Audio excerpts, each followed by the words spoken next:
Hey, everybody, welcome to Hearing God. And today we are in Luke chapter 21, and we're using that here acrostic. H is highlight, E is explain, A is apply, and R is respond.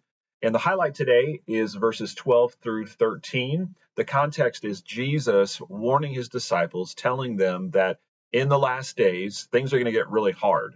And so for them personally, I believe there's the layer of fulfillment, which is them leading up to the fall of Jerusalem and the persecution that they are going to experience in the days to come. But also, I believe it's a second layer of meaning, which is a warning for all of Jesus's disciples as we near the end of all things and his return. And so, verse 12 begins like this: But before all this, they will lay their hands on you and persecute you, delivering you up to the synagogues and prisons, and you will be brought before kings and governors for my name's sake. And then verse 13 really caught my attention. It says, This will be your opportunity to bear witness. Your opportunity. And again, in context, Jesus is warning his disciples about hard times to come. And again, I believe that warning is also applicable to us today. I think it rings true as we watch what's happening in the world around us. There are going to be tough times ahead for those who are faithful followers of Jesus. And as he speaks to them in their context, disciples will be arrested and they will be brought before rulers. But it is interesting how Jesus calls this great calamity, this great trial that they're going to experience. Jesus says it's an opportunity. Specifically, it's an opportunity to bear witness, to tell about the goodness of God and of his provision of salvation, to be evangelistic, and to be able to share the gospel.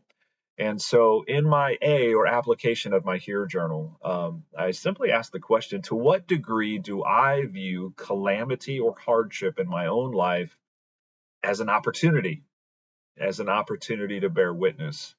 I think of examples of people that I've seen as a pastor. I've seen people go through very difficult times and do so with such grace and with such intentionality of their desire to allow the light of Jesus to shine through them and what they are experiencing. I think of people who have gone through illnesses and they've had to spend time in hospitals and in care facilities, and those places became for them their mission field. They truly viewed what they were experiencing, even though it was hard and it was very uncomfortable.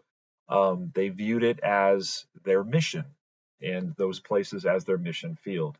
And if I truly believe in the sovereignty of God, that his hand is over all things, then I will believe also that everything I experience is ultimately from him, and it is to be used for my good, the good of others, and for his glory.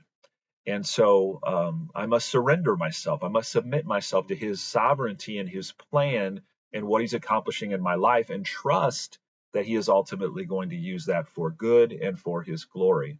And again, quite honestly, sometimes those assignments are going to be painful. And so I close my application part. I started it with a question. I also ended it with a question. Am I willing to surrender myself to whatever that assignment might be? And again, it is very true that when we go through difficult times, it puts us in a strategic place in other people's lives, or in a strategic season where people are watching and saying, is that faith in Jesus? Is it real? Is Jesus real in those difficult calamities? Because if so, I might be willing to put my faith and trust in Jesus. But those are times where we have a unique, as it says, opportunity. And so in my R response, Father, I rest in your sovereignty, and I thank you that you are good in and especially in the trials of life. May I view these trials as opportunities for you to work powerfully in me and through me. And so wherever you find yourself today, I trust that you will submit yourself to the sovereignty of God and the assignment that he has given to you this day, to be a light to the world, for it to be the opportunity that God has given to you. So I hope you have a wonderful day. I look forward to joining you again soon.